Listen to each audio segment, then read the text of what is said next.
ما باز چند سوال دیگه هم در بعد پیش. من مجبور تیم بی فایده تیم قطع دعوا کردن میتونم. من کاری تو کام بی فایده میداره. خوب همشیره میباشین شما خود معرفی میکنین؟ اسم شما؟ فایم مترمانیشه. نصیده. او چقدر وقت شما معرفی کردین؟ 4 سال میشه. با خواست خود شما معرفی کردین؟ بعدم داده بود دیگه. نه ندیده بودین. شما ندیده بودین؟ نه. وقتی که دیدین باز ناخوش شدین؟ آره دیگه دیم مجبوری بود در ملک مسافری بود دیگه چی میکنیم؟ شما باز کجاستین؟ مزار. از مزار. و فعلا خانه زیاد خالی شوارد در اخچسته؟ بله. خب با رضایت پدر دیگه شما رو داده باشم. حال چی تصمیم داری شما؟ میخوایم که از جدا شد. جدا شدی؟ با محکمه رفتین به کجا رفتین در قدم اول؟ محکمه رفتیم. محکمه چی فیصله کرد؟ اون یه چیز نگفت استاد نمیشد یه جایی میگریخت. شوارتون استاد نمیشد؟ دیگه خود تصمیم داری که باید طلاق ده بگیری؟ خب ببخشید پدر جان. دیگه شما نمیخواین که یار طلاق بدین؟ طلاق نمیتیم. اگر ما مجبور میتیم خاطر میں بی فائدہ تیم قریب تیم خطر آدم دعوا کردن میتونم.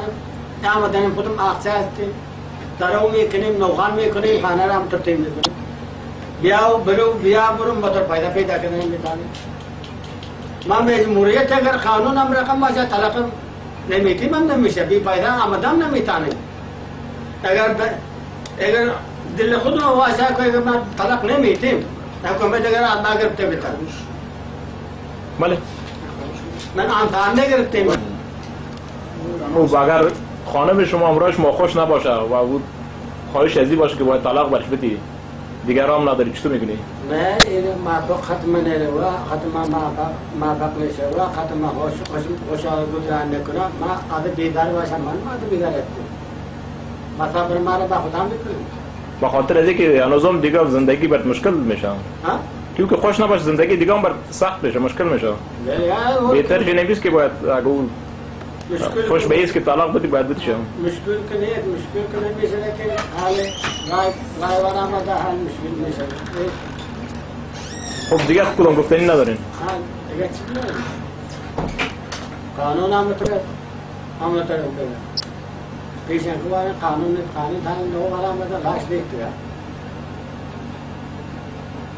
خب درست همشیره شما کم سوال ندارین